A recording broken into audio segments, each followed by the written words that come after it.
Hola amigos, bienvenidos a nuestra casa, el canal de la Iglesia Cristiana Cuadrangular Transformación. Aquí encontrarás mensajes poderosos y transformadores que te inspirarán y te fortalecerán.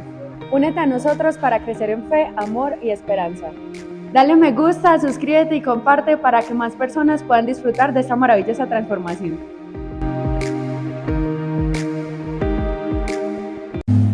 Muy bien, hoy tenemos un sermón con gran contenido doctrinal. No se trata de que los anteriores no lo hayan pedido, sino que este sermón tiene muchos fundamentos firmes, sólidos en la palabra, que desmontan también alguna cantidad de, llamémoslo así, de forma un poco ilustrativa, una serie de mitos con respecto al tema que venimos trabajando, ¿cierto? De la guerra espiritual. Ahora, algunos me pueden preguntar, pastor, ¿por qué seguimos en el gran tema del entendimiento?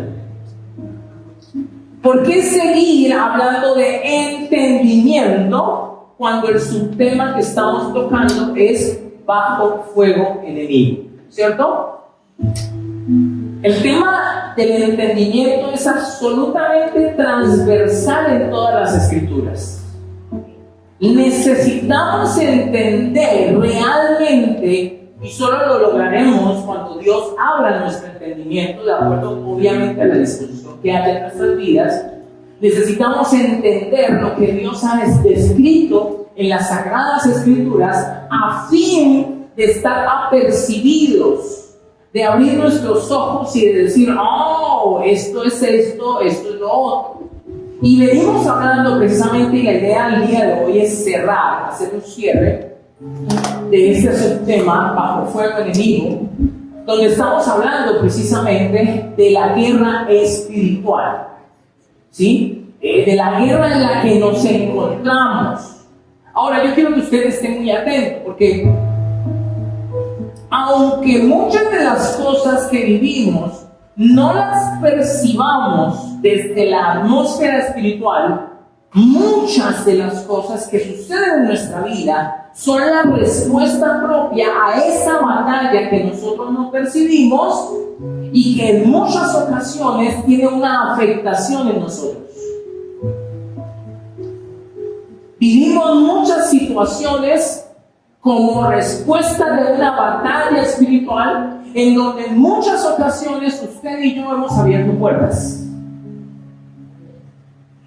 En donde en muchas ocasiones nosotros hemos dado vía libre a ciertos elementos que tienen influencia en nosotros y que luego nos sentimos aprisionados, esclavizados, encadenados, por obvias razones, por respuesta propia de una puerta abierta de haber cedido, ¿cierto?, un derecho señorial de nuestra vida hacia el pecado, ¿cierto? Y el pecado toma lugar en nosotros como parte precisamente de esa guerra espiritual.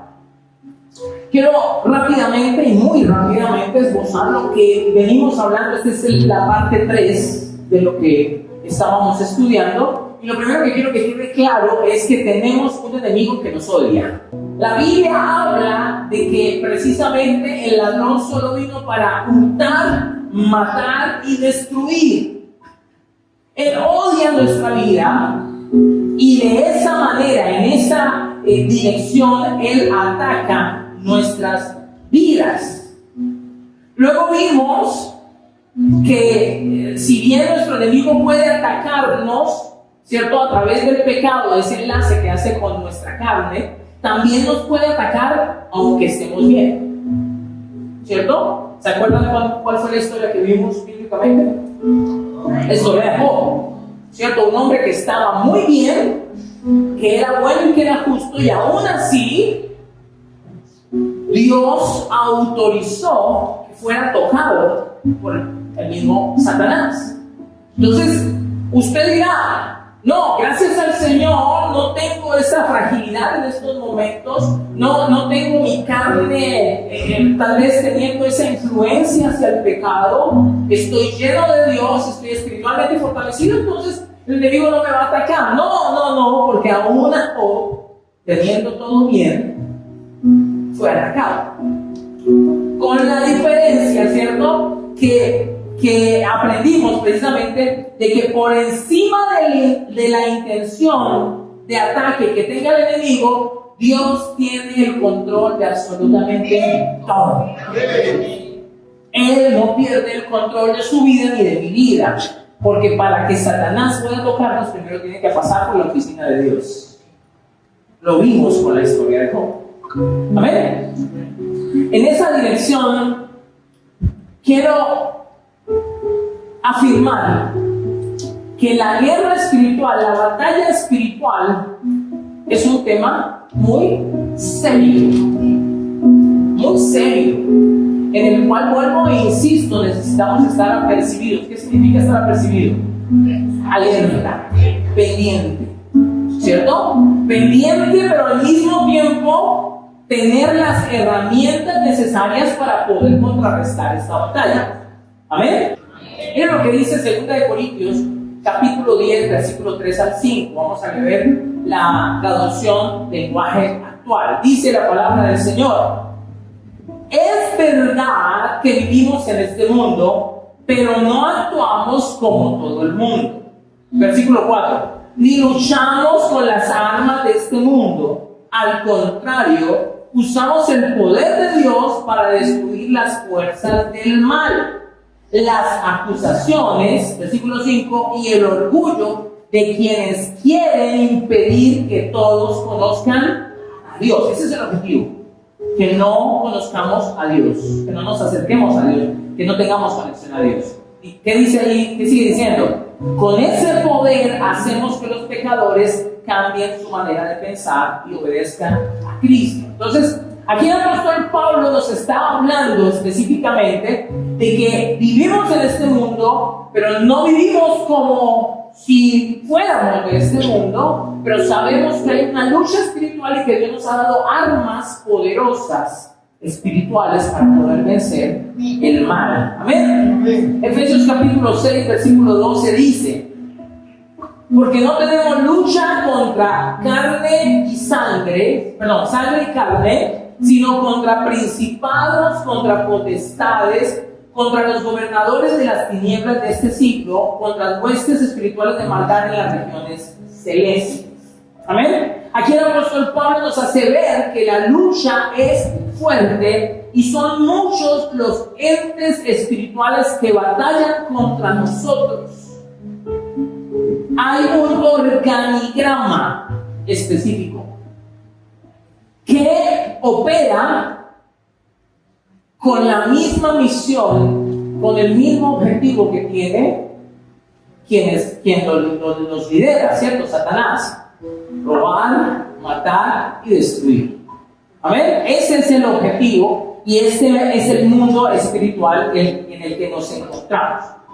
Ahora, pero es necesario recordar algo que ya dijimos, pero que es importantísimo. Recordemos que Satanás no tiene los atributos que solo le corresponden a Dios.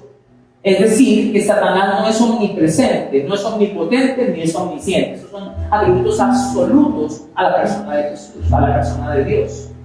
¿Cierto? ¿A qué me refiero? Que si Satanás no es omnipresente, no puede estar en todo lugar y no podemos estar echándolo acá porque no sabemos si está acá o si está en la China o en la Conchinchina. ¿Vale? Y en muchas ocasiones en las congregaciones, eche fuera el diablo y está aquí, está como si él pudiera tener esa capacidad. No la tiene.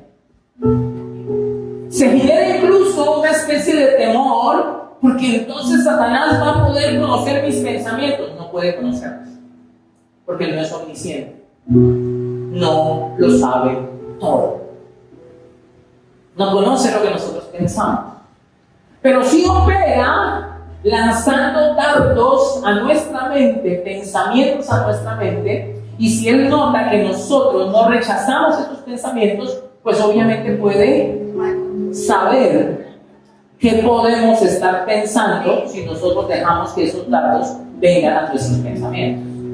No sé si me di a entender. ¿Me di a entender? Sí. Perfecto. En esa dirección, quiero que ustedes tengan presente, Satanás no tiene los mismos poderes ni los mismos atributos que solo le corresponden a Dios.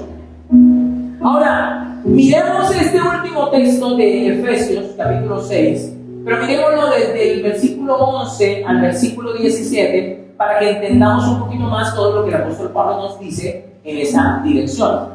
Vestidos de toda la armadura de Dios, para que podáis estar firmes contra las acechanzas del diablo.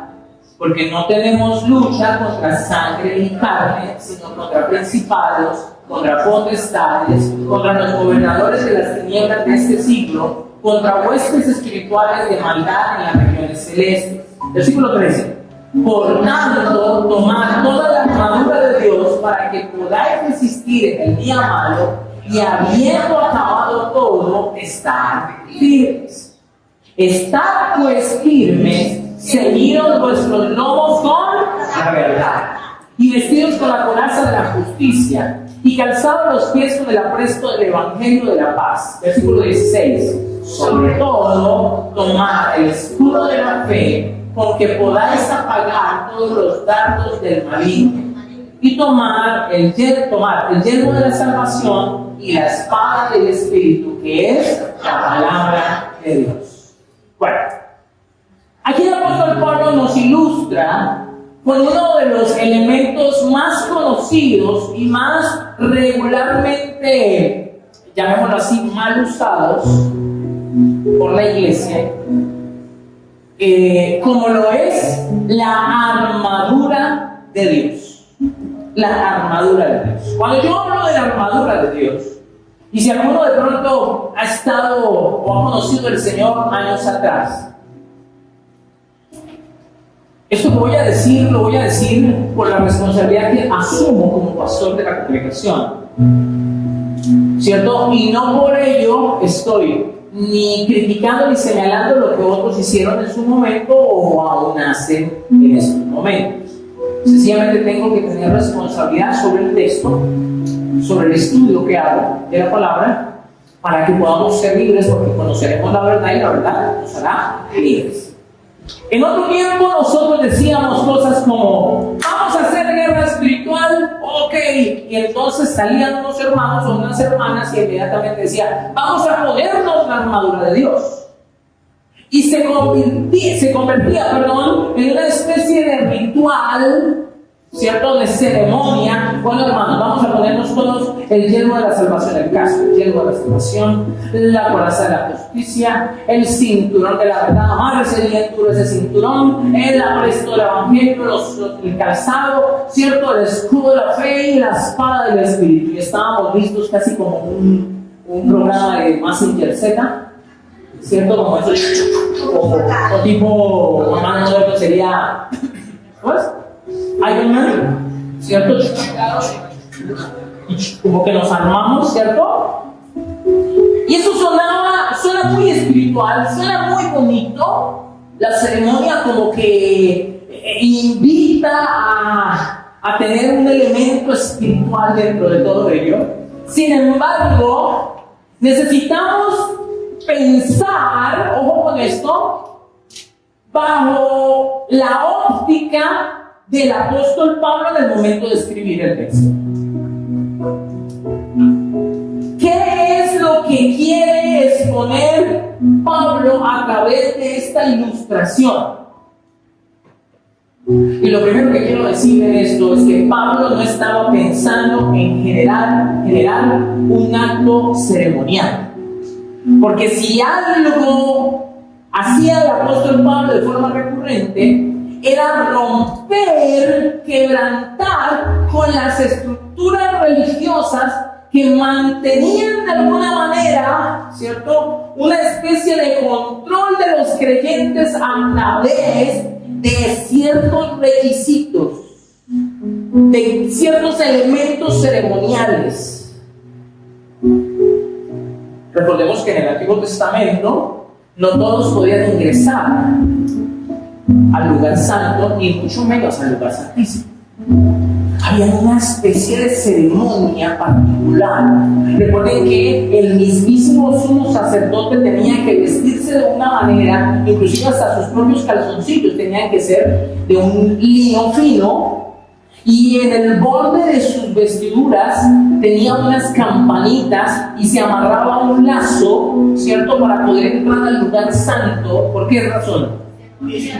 Porque en ese lugar la presencia de Dios era tan poderosa que si él entraba con pecado, frigis, latinos, mortis, pataleas, no revivis, se moría. Y como nadie podía entrar a sacarlo con el lazo, entonces lo que ellos escuchaban todo el tiempo era el sonar de las campanas. Entonces el hombre está vivo. Pero cuando no se escuchaban las campanas, a sacarlo. Entonces había una serie de actos ceremoniales, pero recuerde que cuando Jesús muere en la cruz, en ese preciso instante donde todo se oscurece, donde la tierra tiembla, dice la palabra del Señor que el velo del templo se rasgó en dos, de arriba hacia abajo. Y dice el escritor a los hebreos: entrad pues confiadamente ante el trono de la gracia.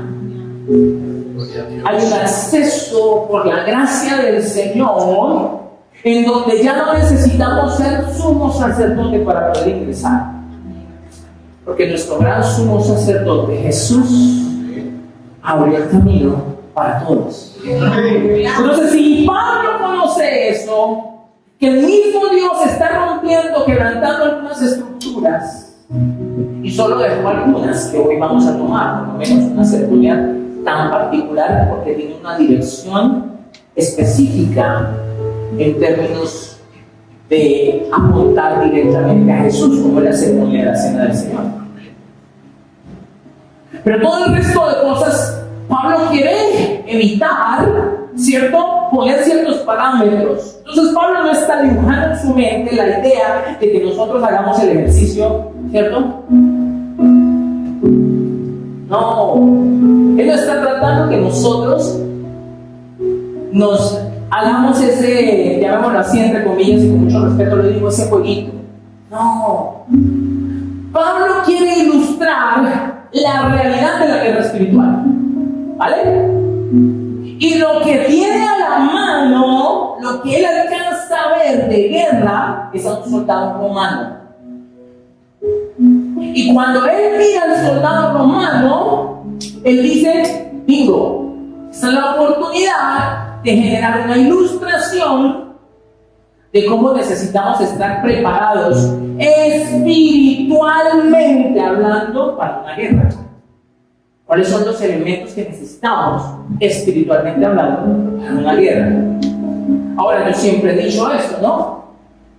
Si decimos vamos a ponernos la armadura de Dios, siempre pregunto: ¿en qué momento se la quitó?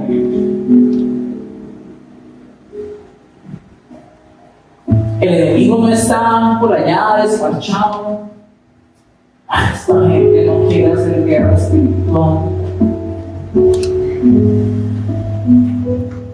Está esperando la vigilia o el tiempo de oración donde dicen: vamos a hacer guerra espiritual. Entonces el demonio dice: ahora sí vamos a pelear. No. La guerra es 24/7. Ellos no descansan. Todo el tiempo hay un ataque a nuestra vida con la dirección de querer romper nuestra vida, nuestra relación con Dios. ¿Amén? Entonces, si él está atacando, si los demonios están atacando, si todo este organigrama espiritual maligno está atacando y nosotros nos quitamos la armadura de Dios, porque si no la vamos a poner fuego porque no la quitamos, estamos fritos. No podemos pensar en eso, mis queridos. ¿Sí me estoy dando a entender? Amén.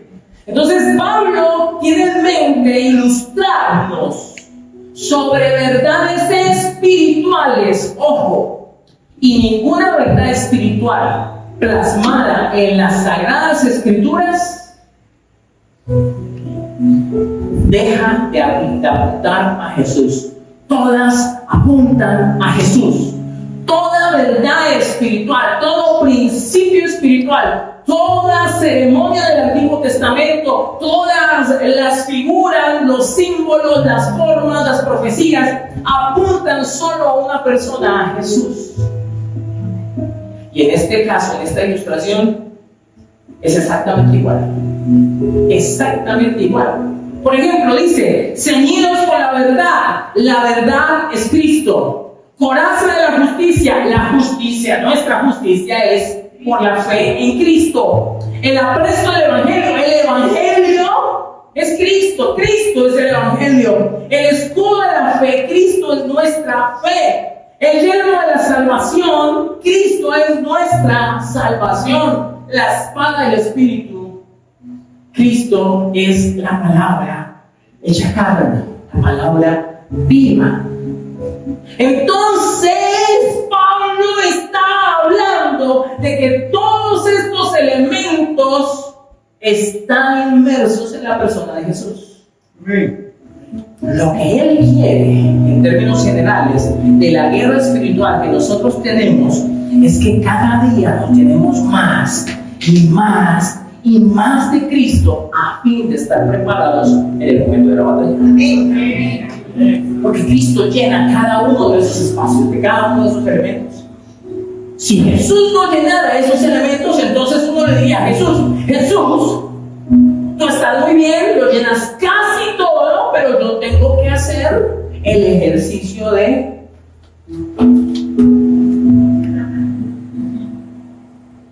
Porque si no, entonces no me funciona.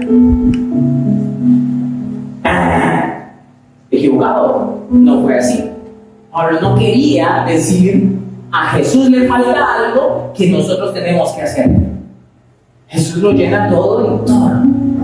Amén. Entonces podemos concluir: toda la armadura de Dios apunta a Cristo. Toda la armadura de Dios apunta a Cristo. Si utilizamos entonces la armadura de Dios como un acto ceremonial, no lograríamos en lo absoluto el objetivo que tuvo el apóstol Pablo al ilustrarnos con esta figura. Ahora, fijémonos lo que dice el texto sobre cuál es el propósito de ilustrar esta armadura. Tengamos en cuenta esto: propósito es igual al para qué. ¿Vale? ¿Cuál fue el propósito? ¿Para qué Pablo nos ilustra la figura de la armadura de Dios? ¿Alguien sabe de pronto para qué lo puso? Leemos lo que dice el texto para que el texto mismo nos resuelva la pregunta. ¿Cuál fue el propósito? Miren lo que dice el versículo 11. Lo leen conmigo, por favor. 1, 2, 3. Vestidos de toda la armadura de Dios. ¿Para qué? Para que podáis estar firmes contra las acechanzas del diablo. Acompaña el versículo 13, por favor. ¿Qué dice? 1, 2, 3. Por tanto, tomad toda la armadura de Dios para que podáis resistir en el día malo y, habiendo acabado todo, estar firmes. Entonces, ¿cuál es el propósito? ¿Para qué la ilustración? ¿Cuál es el fin? ¿Vernos muy espirituales? Porque estamos hablando de monstruos espirituales y vamos a verlos. El propósito de la armadura de Dios es estar firme en la batalla espiritual, permanecer firme como guerreros y guerreras de Dios. ¿Para qué necesitas tú a Jesús si Jesús es la armadura de Dios? ¿Amén? ¿Para estar firme, para resistir? ¿Es fácil resistir? Si alguno dice que es fácil resistir, por favor, lo invito, me ayuda por favor y nos ilustra cómo es el tema, porque para mí no es fácil. No es fácil resistir. No es fácil estar firme. Hay momentos en donde usted y yo queremos coger, tirar la toalla, aunque no nos corresponde, pero queremos tirar la toalla. Queremos quitarle la toalla al técnico, ¿cierto? Que es el que tira la toalla, tirarla por nosotros y salir con esto. ¿Cuántos dicen amén? Si no le pasa a usted, déjeme decirle que a mí me pasa. Y mucho. Queremos salir corriendo, estar firmes y lo que nos vamos es al piso. Y sentimos que el ataque, en la depresión, en la ansiedad, en la falta de propósito, en las deudas, en la crisis matrimonial, en la enfermedad, nos tumba de tal magnitud que lo que nos vamos es al suelo. ¡Ayúdame! Pero necesitamos a Jesús, que es la representación completa de la armadura de Dios, para estar firmes en la batalla espiritual. Pastor, siento que desfallezco. No subestimo tu dolor, no subestimo tu batalla, no subestimo lo que estás pasando, pero sí te puedo decir, necesitas más de Cristo. Necesitas más de Cristo, aférrate más al Señor. Yo quisiera como pastor, y en serio que uno le pasa, porque a veces uno se convierte casi, ojo con esto porque es un poquito delicado, ¿cierto? Entre comillas, bien grandes y en negrita, bien, ¿cierto? Uno a veces se convierte como pastor en la solución de los problemas suyos. Venga, pastor, ayúdame, dígame qué es lo que tengo que hacer. Y yo por dentro, dígame usted también lo que yo tengo que hacer. Yo también necesito que me diga. Pero lo único que puedo decirle en muchas ocasiones, mira, tú necesitas a Jesús como yo necesito a Jesús. Tú y yo necesitamos a Jesús para poder estar firmes en los momentos de la batalla. ¿Y cuándo estamos en batallas? Todo el tiempo. All time. Tenemos una lucha espiritual contra las fuerzas espirituales de maldad que buscan destruirnos. ¿Estamos claros? ¿Cierto? ¿Tenemos una lucha espiritual? ¿Vale? Perfecto. Y lo último que quiero decir al respecto es: Jesús es la armadura de Dios que debemos tener todo el tiempo con el propósito de permanecer firmes en la batalla espiritual. ¿Amén? ¿Cerramos ahí? ¿Esto es claro? Eso es doctrina. Usted tiene que llevarse eso en su corazón, en su mente. Esto es la realidad. Tenemos una lucha espiritual contra entes espirituales, contra fuerzas espirituales que quieren destruirnos. Y Jesús es esa armadura que necesitamos tener todo el tiempo puesta, afirmarla, asegurarla, para poder estar firmes en el tiempo de la batalla espiritual. ¿Vale? Ahora, piensas con eso. Tener a Jesús no significa tener cero luchas. Porque en algún momento de la historia nos predicaron eso, ¿cierto? Ven a Jesús y tu vida será diferente. Ya no lucharás con esto, ni con lo otro. Para de sufrir. ¿Cierto? Y esa idea de que Jesús es ese bombero que soluciona nuestros conflictos y nuestras necesidades, casi siempre todas periféricas. Me refiero a las situaciones propias de nuestra vida, pero no el interior. No lo interno, no lo que verdaderamente necesita ser solucionado.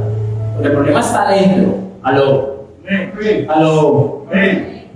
Amén o no amén. Entonces, tener a Jesús no significa cero lucha. Todo lo contrario, como lo decía ahorita, el enemigo no va a pelear contra quienes están engañados por la ilusión de la carne, sino más bien su batalla es contra los que queremos parecernos a Jesús. ¿Cuántos quieren parecerse a Jesús? Amén. No, yo estoy hablando en serio. ¿Cuántos quieren parecerse a Jesús? Amén. Sea serio porque ustedes no están mirando al Señor. Solamente el Señor. Vamos a eso. ¿Cuántos quieren parecerse a Jesús? Amén. Bien, perfecto. Y precisamente Jesús, estando en la tierra, fue atacado a través de eso que llamamos la tentación de Jesús. A ver, pero antes de revisar la tentación de Jesús como tal, necesito ponerlos a pensar a ustedes como teólogos. ¿Me ayudan? Hacemos un poquito de teología. Como un estudiante de teología, una vez entró a la escuela misionera a estudiar teología y digo, ay, estudiar teología es fácil, uy, estoy usando. Es facilísimo, ¿qué Antes empezó a mirar los exámenes, y ahora que escribo, y le voy a escribir herejías y verá. No es nada fácil. Ustedes van a llevar esa teología hoy, ¿vale? Muy bien. Hebreos capítulo 4, versículo 15. Lo lees conmigo, por favor, a la voz de 3, 2, 3. Porque no tenemos un sumo sacerdote que no pueda compadecerse de nuestras debilidades, sino uno que fue tentado en todo según nuestra semejanza, pero sin pecados. Bueno, aquí y para rematar desde Hebreos, que es una de las cartas bastante enredadas que hay que desenredar. Vamos a hacer cosas. Pregunta: ¿Jesús fue tentado igual que nosotros? Sí. Levante la mano los que dicen sí, igual que nosotros. Levante la mano los que dicen no, no igual que nosotros. Y los demás no saben dónde responder. Yo vi varios que me levantan y yo prefiero no arriesgarme y hacer lo que sea. Aquí se me quedaron mal. Y las con eso, hermano, gracias al agua, no pierde nada. Digo, maturar a perder y ganar un poco. ¿Será que Jesús fue tentado igual que nosotros? Eso significaría que Jesús sentía las mismas atracciones que nosotros. Entonces, ¿es igual o no es igual? Jesús sentía las mismas atracciones. O sea que si yo puedo decir que Jesús sentía las mismas atracciones que nosotros como seres humanos, podríamos poner un poco con esto que es un ejemplo un poquito fuerte. Jesús podía sentir la misma atracción que puede tener un pedófilo por los niños. Entonces, o sea, que el pecado del pedófilo es más terrible que el de nosotros que no somos pedófilos, ¿cierto?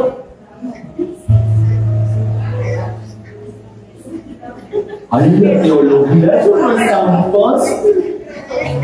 Eso yo pensé que eso sí, igual. Bueno, igual o no igual. Bailen ese tronco en la uña.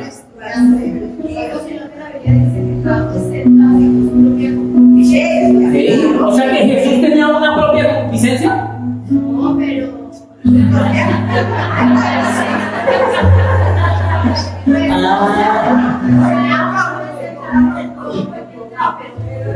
Pero entonces sí o no, igual o no igual. Porque es que si yo digo entonces, el texto que acabamos de leer, ¿está diciendo? ¿Está diciendo? ¿Está texto? O sea, no tenemos un sumo sacerdote que no pueda compadecerse. Pero es que entonces uno dice, escucha. Uno dice, si él no se si se compadece de nosotros, si se puede compadecer de nosotros, es porque nos entiende. Y si nos entiende es porque sintió lo mismo. O sea que él tenía los mismos sentimientos y atracciones hacia el pecado. Sí.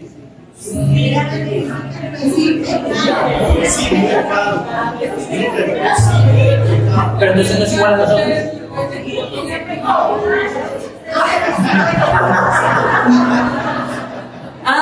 Yo les dije en el grupo de WhatsApp, traigan el cuaderno porque hay que escribir. Y vamos a aprender. ¿Pero igual o no igual? Sí, igual. Sí.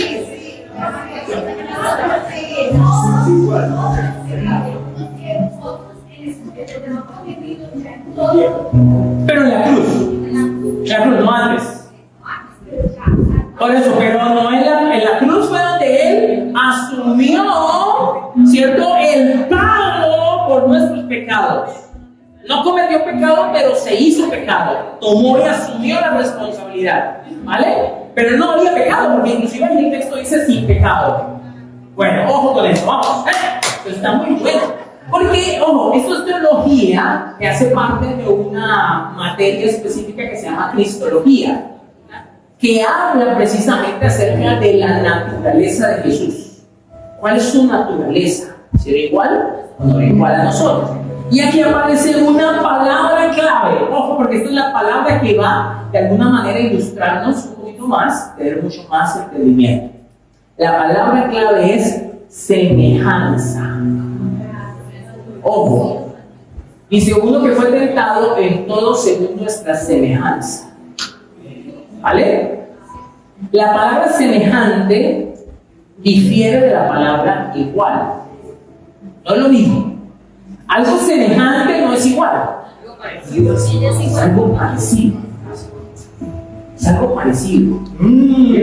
Pero entonces se embolata el tema de si es parecido, si no es igual, si es semejante, entonces ¿cómo se puede compadecer de nosotros? Tranquilo ahí, tranquilo. Póngalo primero, no, póngalo neutro, todavía no arranca.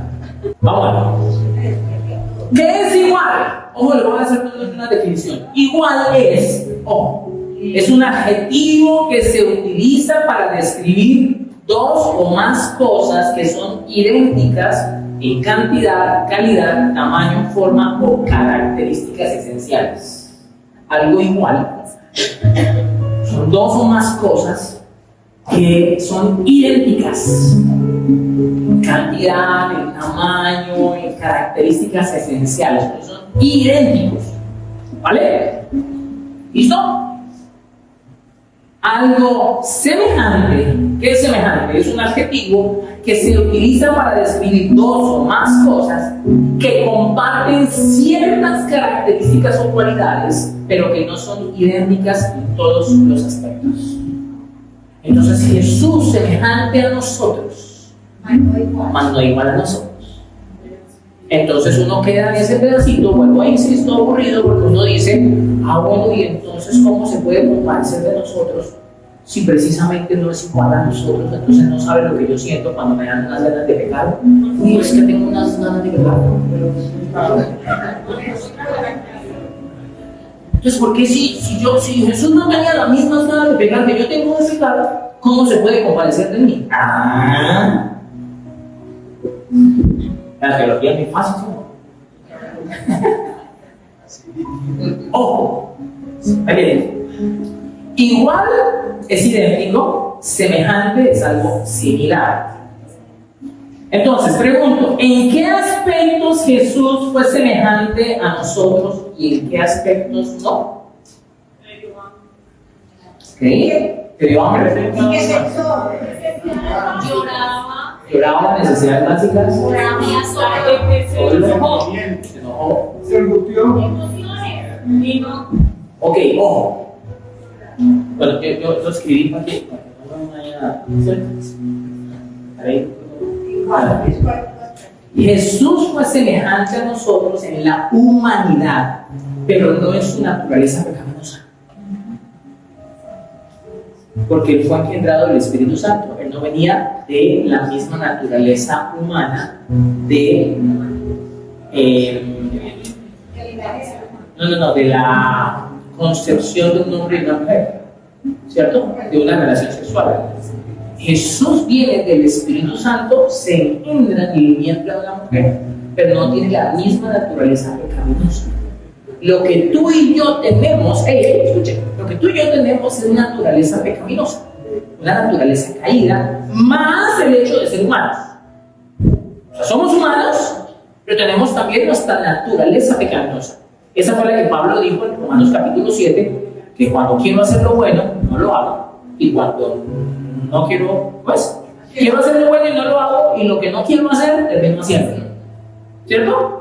Eso fue lo que Pablo mismo describió y veo una ley que hay en mis miembros y terminó diciendo casi que con un grito allá, desgarrador, miserable de mí, llegando en este cuerpo de pecado. La tendencia que tenemos hacia el pecado, Jesús no tuvo esa tendencia. Si Jesús tuviera esa tendencia, Él no estaría calificado para ir a la cruz a morir por nosotros. Porque eso es como cuando alguien va a pagarnos una multa, ¿cierto? Y entonces la policía dice, sí, pero venga, présteme sus papeles también. Yo también debo, venga para acá también entonces. Jesús podía pagar por nosotros, porque ahí le miraron su background, su historial. Eso está limpio, eso no tiene nada. No tiene tendencia pecaminosa, no tiene una naturaleza pecaminosa, no tiene la tendencia al pecado. Vuelvo y repito, pastor, y entonces, ¿cómo se puede compadecer Él de nosotros si no siente igual que nosotros? Aquí es donde precisamente necesitamos entender lo siguiente. Romanos capítulo 5, versículo 14 y 19. 14 y 19 dice: sin embargo, desde los tiempos de Adán hasta los de Moisés, todos murieron, incluso los que desobedecieron un mandamiento explícito de Dios como lo hizo Adán. Ahora bien, Adán es un símbolo, una representación de Cristo, quien aún tenía que venir. Ojo con esto. Está poniendo como referencia, miren acá, Adán, y está poniendo al segundo Adán, que sería Cristo. ¿Listo? ¿Estamos? Adán el primero, sin pecado, y ese es el hombre original, el que Dios creó bajo su óptica y su propósito.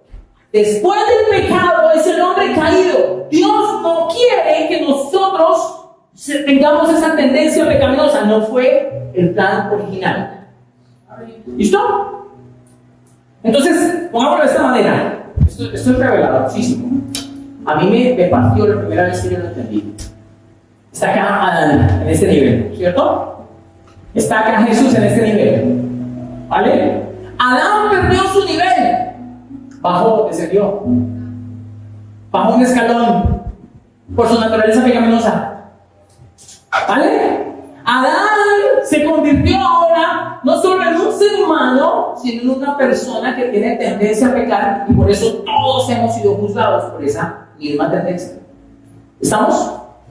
Cuando Jesús viene a la tierra, como la esperanza, está en el mismo plano del primer Adán, pero no comete pecado.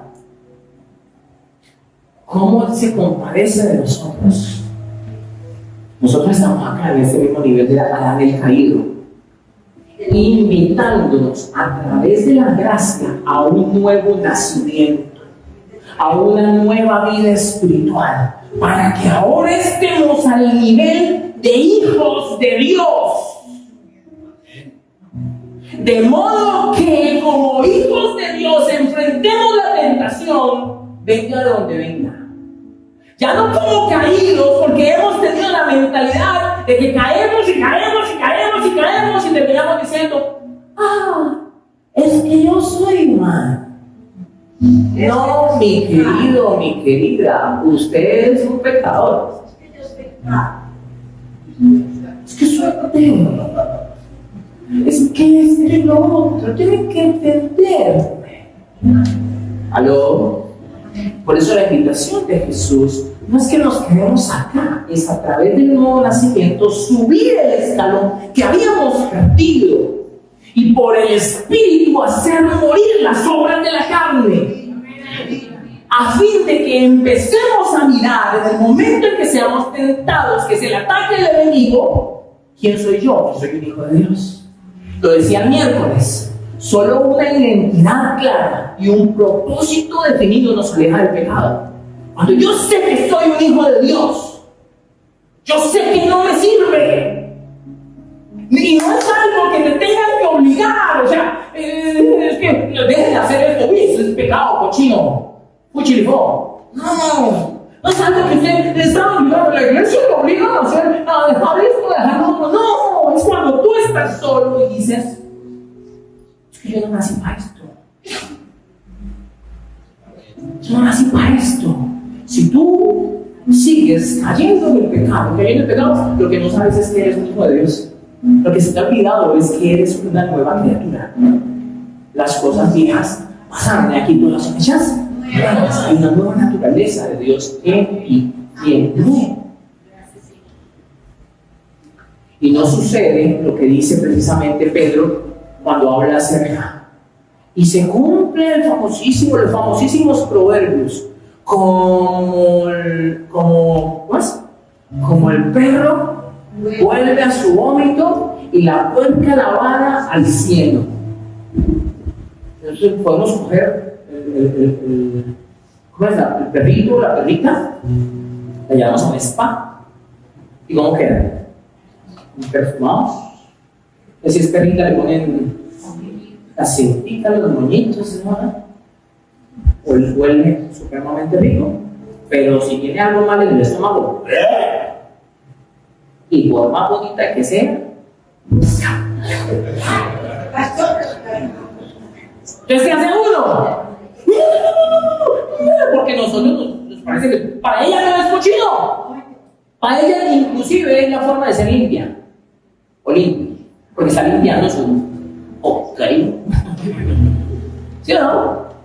Ahora que vemos a nuestra hermosa mascota cerdo y hagámosle un spa igual.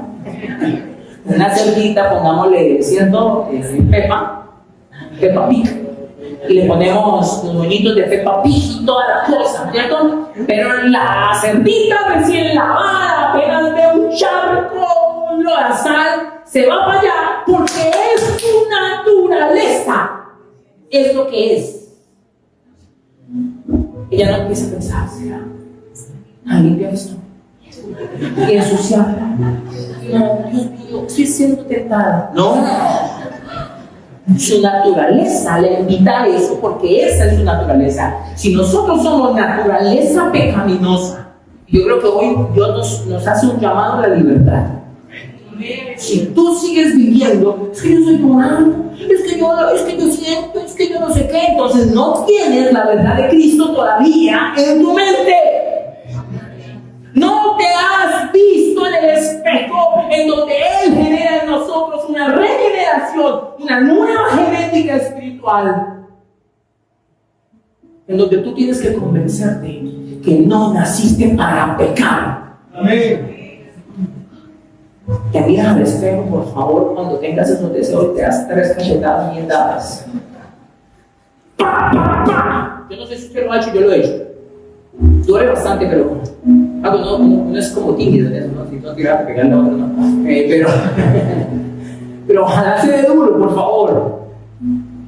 El apóstol Pablo lo ilustra de alguna otra manera. Dice, no, de esta manera corro, no como a la loca, no como a la deriva. De esta manera peleo, no como quien da golpes al aire, sino como quien golpea su propio cuerpo a fin de ponerlo en servidumbre. Hay que sujetarnos. Y cuando esa naturaleza pecaminosa, porque todavía no ha llegado lo que llama la palabra del Señor, el día de la redención, el día en donde esto, es maravilloso. Dice, esto corruptible se vestirá de incorruptibilidad. Ojo con el término, corruptible, no corrupto. Aló, corruptible, no corrupto. Si fuera corrupto, ¿dónde estaríamos? Aquí. Corruptible, aquí, al igual que Adán. Y nosotros que le echamos siempre la culpa a Adán, man. Oh, mire cómo nos quieren.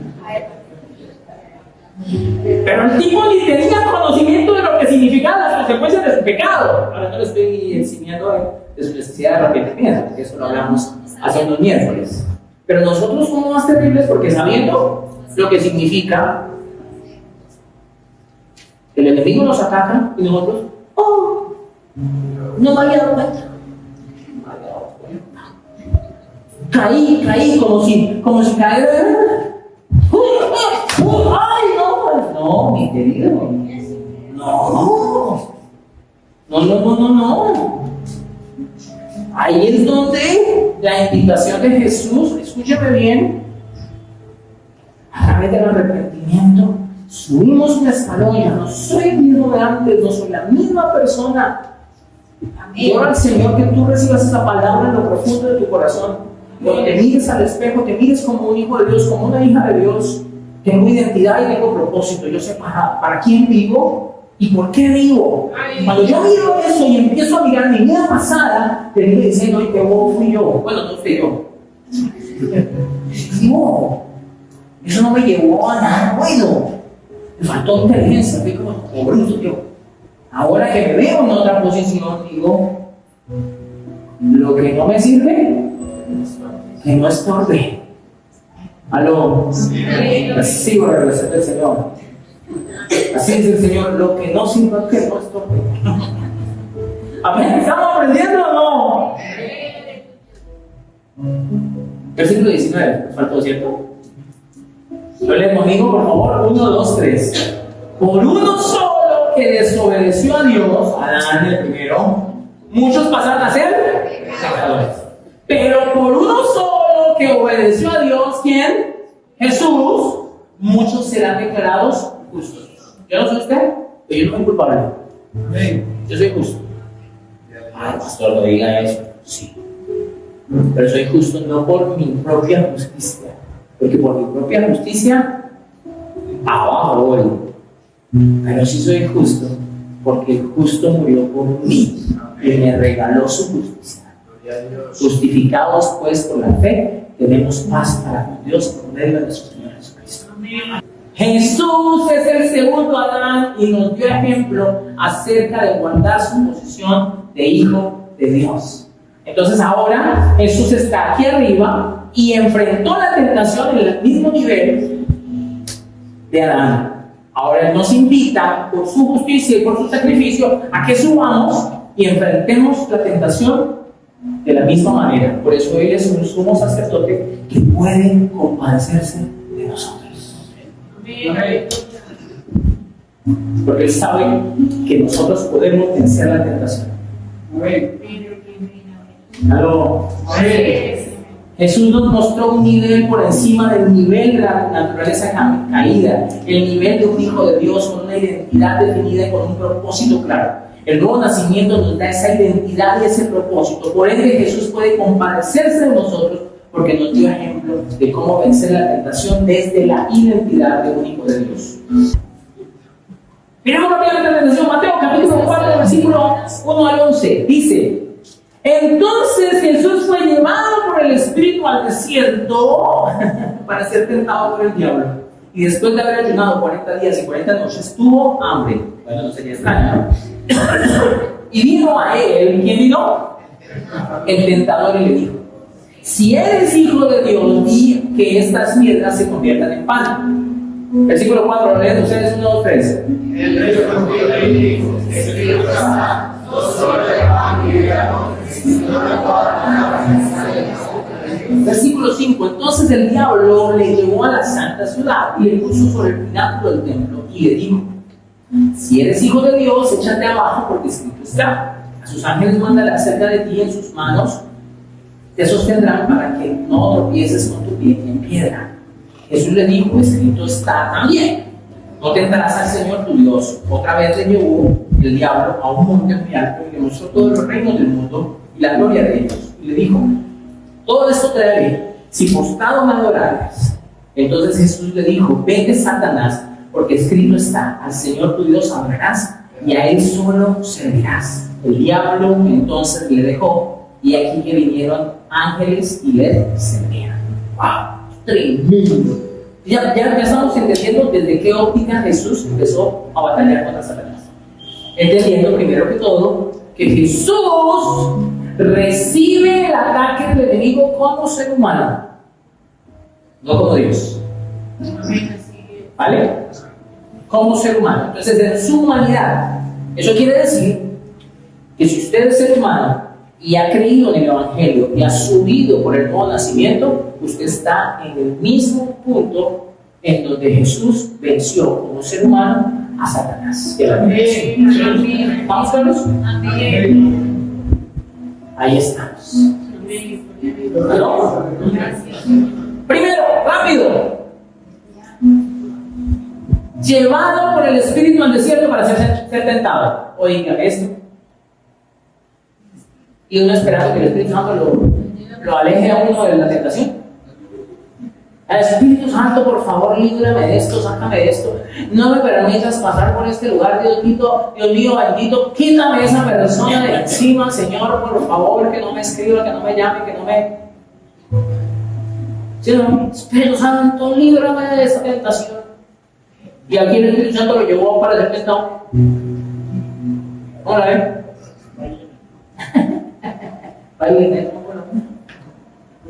Esto es algo muy profundo, escúcheme bien, por favor.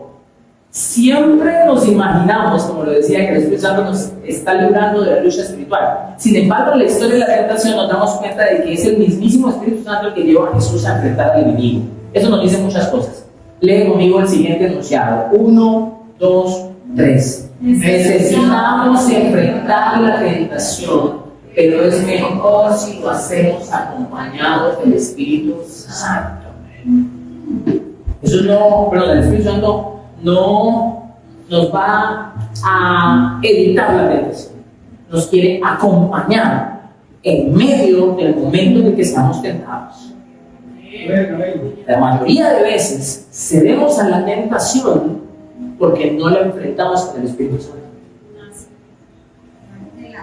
Porque la enfrentamos en nuestra carne, en nuestra fuerza, ¿cierto? Y entonces mentalidad positiva, programación neurolingüística.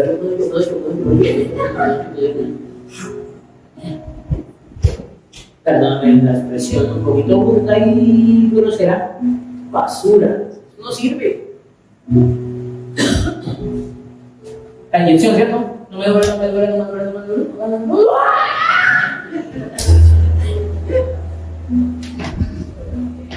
Y no estoy hablando acerca de la necesidad de convencernos, ¿cierto? Y de tener ciertos principios que se conviertan en estructuras de nuestro pensamiento. Principios de la palabra del Señor que hacen vernos como yo les acabo de decir. ¿Cierto? Esta verdad que yo les acabo de dar a ustedes se debe convertir en una estructura de pensamiento, ¿cierto? Yo soy hijo de Dios, yo me voy a ver como hija de Dios, yo voy a vivir como un hijo, como una hija de Dios, y empiezas a cambiar. ¿Aló? Yo no estoy hablando acerca de eso.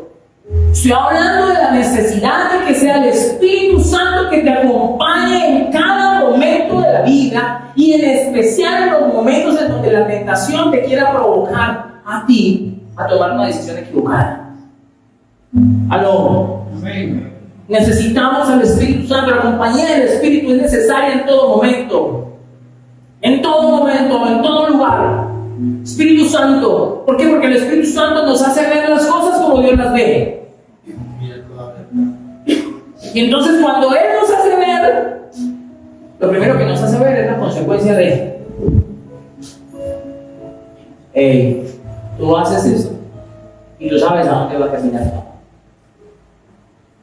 Y entonces tú yo no me meto por ahí. Aló. Y es el Espíritu Santo. Y para otros es, ay, yo sé, ahora entonces, y dicen, no, yo tengo el Espíritu Santo dentro de mí, pero tú tienes que decirlo, ay, yo tengo el Espíritu Santo. No lo van a entender. Pero tú por dentro tú dices, yo tengo el Espíritu Santo. Hay algo que me dice aquí que este no es mi lugar, no, yo no debo estar aquí, yo debo salir de aquí. Y te vas. Aló. Y te vas. Porque sabes que no debes estar haciendo eso, que no debes estar escribiendo eso, que no debes estar viendo eso. Aló.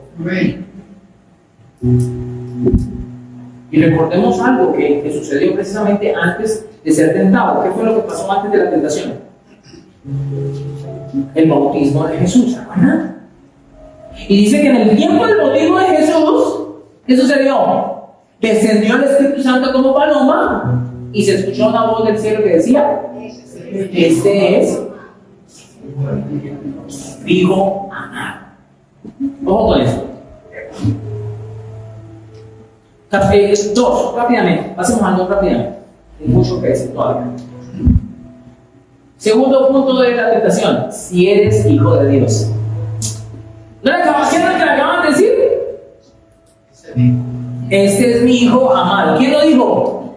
El Padre, ¿cierto? Este es mi hijo amado. Y lo primero que hace el enemigo para atacar es decirle: si eres hijo de Dios. Entonces, ojo con esto, porque esto habla de que la tentación de Satanás a alguien que sabe que es hijo de Dios apunta primero a la identidad. Va a atacar tu identidad. Va a poner a prueba el hecho de si crees o no crees en Dios. ¿Aló? Va a decirte ¿para qué? Va a decirte lo mismo que le dijo la serpiente a Eva.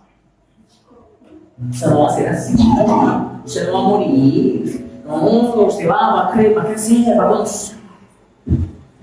aló. Y lo que está atacando allí es la identidad. Por eso es que precisamente, no sé si le ha pasado, cuando cedemos a la tentación, la recriminación, la autorrecriminación que tenemos hacia nosotros mismos pasa por el tema de, y eso que voy a la iglesia, y se supone que soy cristiano, me da vergüenza decir que soy hijo de Dios. ¿Sí les ha pasado? ¿Sí les ha pasado? ¿Por qué? Porque lo que fue atacado en tu vida fue tu identidad, específicamente tu identidad. 3, rápido. Di que estas piedras se conviertan en pan. Una de las formas en que viene la tentación a nuestra vida es a través de la aparente solución de necesidades sentidas. Tengamos cuidado. Jesús había ayunado 40 días y 40 noches. ¿Estamos?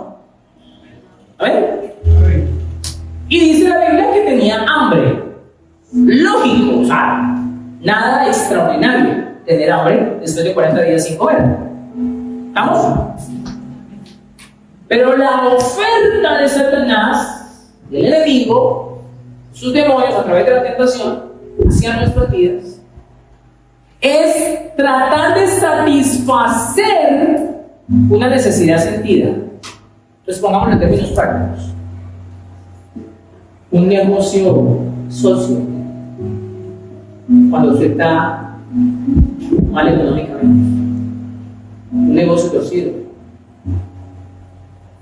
una relación sentimental, emocional y sexual y o sexual, cuando usted tiene una fragilidad o un quebranto en tu relación sentimental emocional, o cuando tú estás necesitado o necesitada, y lo que él va a ofrecer es una aparente satisfacción a esa necesidad sentida. ¿Tiene hambre? Convierte esa piedra en pan. Tú lo puedes hacer.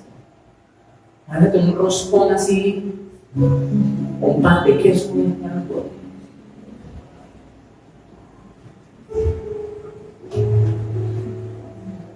No. Dirían los bogotanos, una mogolla chicharrona. Dirían los paisas, dirían una arepa martina. Una arepa quiseles, con chorizo, chicharrón.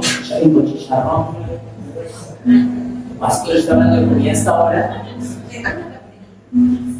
Estamos hablando de necesidades sentidas. Ojo con esto, ojo con aquello que podemos ver, ojo entre comillas, con la salida fácil. La salida fácil siempre tiende a ser una trampa. Siempre tiende a ser una trampa.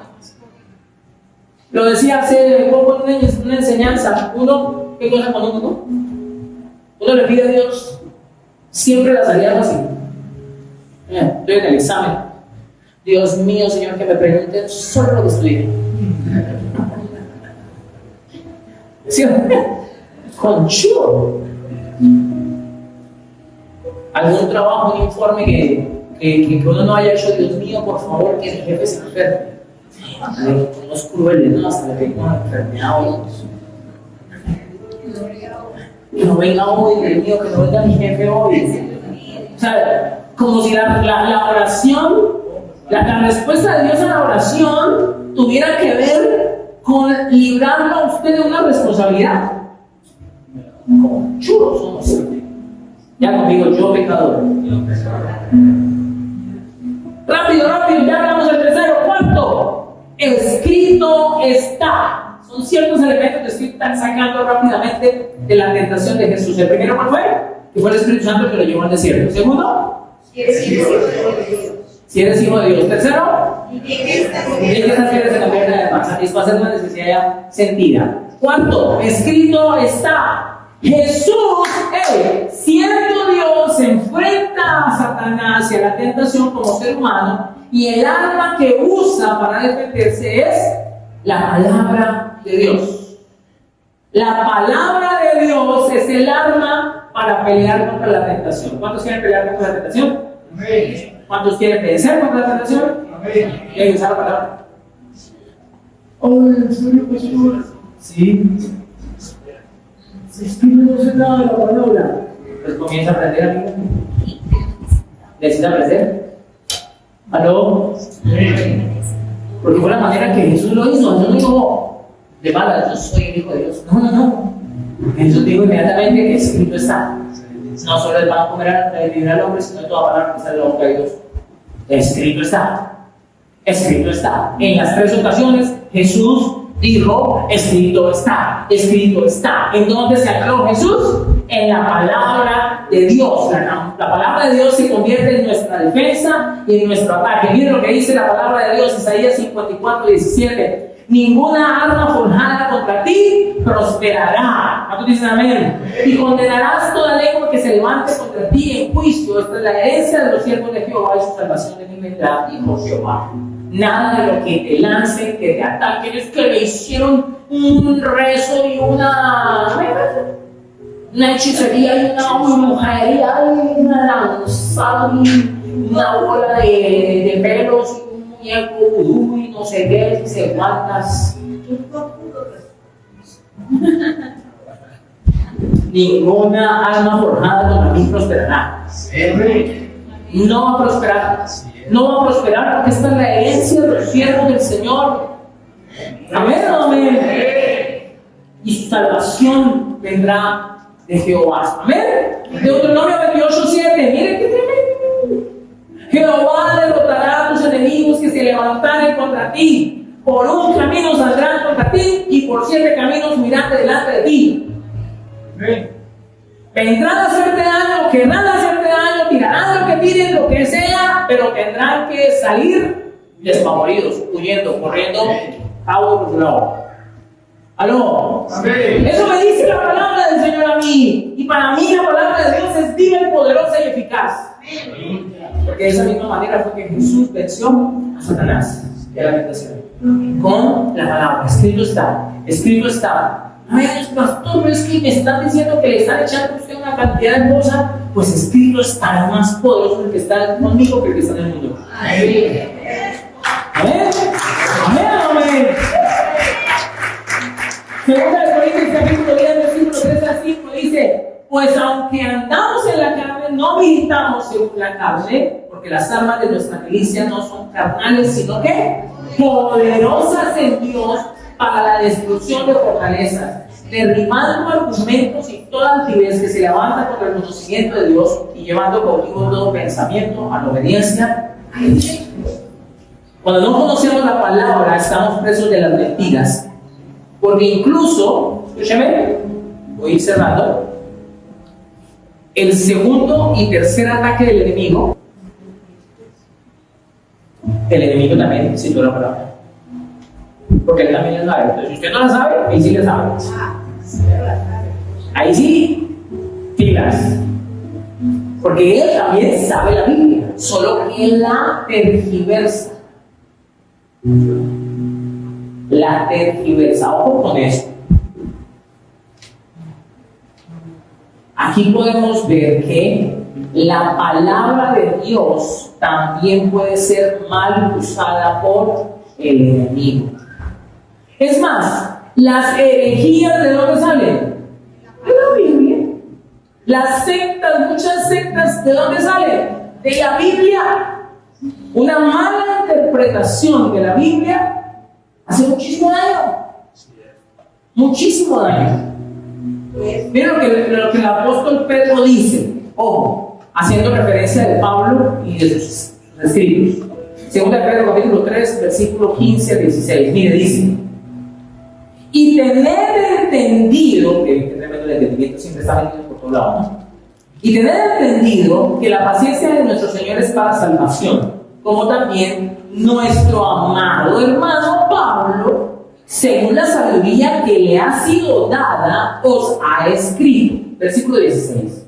casi en todas sus epístolas, hablando de ella de estas cosas, ¿qué dice? Entre las cuales hay algunas difíciles de entender, las cuales los indoctos e inconstantes tuercen, como también las otras escrituras, para su propia perdición. ¿Qué está diciendo el apóstol Pedro? Que Pablo había escrito algunas cosas interesantes, algunas difíciles de entender, pero hay gente indocta e inconstante que tuercen las escrituras, lo que escribió Pablo y otras escrituras más, para perjuicio propio. El tema es que nosotros tenemos que estar claros que aún el enemigo conoce la palabra y la tuerce, la daña. Amén. Y terminamos.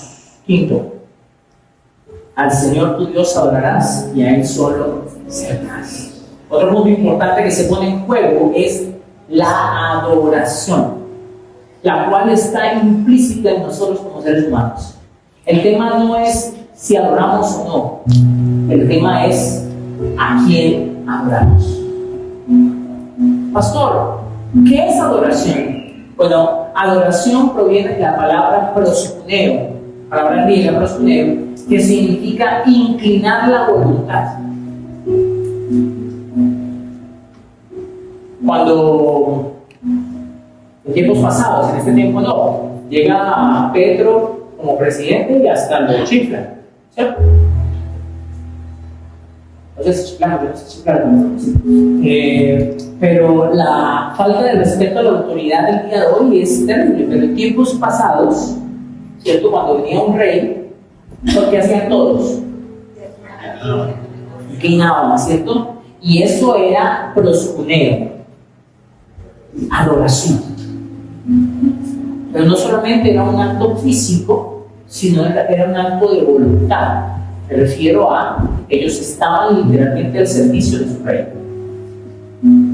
¿Eso qué quiere decir? Que nosotros adoramos a aquello que nosotros obedecemos. ¿Obedecemos a la carne para el pecado o obedecemos a Dios para nuestra santificación? Sí o sí vamos a adorar. Sí o sí estamos adorando algo o a alguien. Puede ser trabajo, familia, nuestro propio ego, posesiones, hobbies, una relación sentimental. Podemos adorar a alguien cuando inclinamos nuestra voluntad, cuando hacemos solo lo que esto determine para nosotros. O adoramos a Dios cuando decimos: Señor, ya no vivo yo, sino que Cristo vive en mí. Debemos entonces revisar todo lo que tiene nuestro tiempo, esfuerzo y dinero es nuestro objeto de adoración. Eso lo hemos enseñado a muchos personas. ¿A qué adora usted? A todo aquello que usted más le invierta tiempo, esfuerzo y dinero. Eso es lo que usted adora. ¿Aló? Concluyamos esta hermosa serie de Bajo Fuego Enemigo y entendamos lo que el Señor nos ha estado hablando. Nuestro anhelo es ser como Jesús, y Jesús fue tentado. ¿Estamos claros? ¿Cuántos quieren ser como Jesús? Yo quiero ser como Jesús todos los días. Y Él fue tentado. Tentado no es igual a pecado. A ver. ¿Algo? Amén. La tentación de Jesús fue al nivel de un verdadero Hijo de Dios. Como nosotros también seremos tentados en el nivel de un verdadero Hijo de Dios. Ese es el punto. ¿Aló? El Espíritu Santo nos acompaña del momento de la tentación para poder vencer. El Espíritu de Dios con nosotros. Si es difícil, si es fuerte, yo quiero que tú lo pienses y lo medites. Digas, Espíritu Santo, tú me acompañas en el momento de mi debilidad y me das fortaleza para poder vencer. Amén. Si tienes que romper con algo o con alguien, pide al Espíritu Santo que te dé la fortaleza para romper por lo que tengas que romper, a fin de no seguir cayendo en el mismo lodo, porque ya tú no eres ni perro que vuelve a su vómito, ni puerca lavada que vuelve al lodo. ¿Ven? El ataque es directo a nuestra identidad. Por eso cuando tú fallas, te sientes mal por quien eres. Yo soy, yo porque dice, si yo soy. El diablo y sus demonios nos ofrecen la salida fácil. Y las con eso. No optemos por el trabajo que nos aleja de Dios. No, es que Dios fue el que me abrió la puerta de trabajo. Dios nunca te va a poner un trabajo que te aleje de Él. Amén. Ojo con eso. Tenemos una arma poderosa que es la palabra de Dios.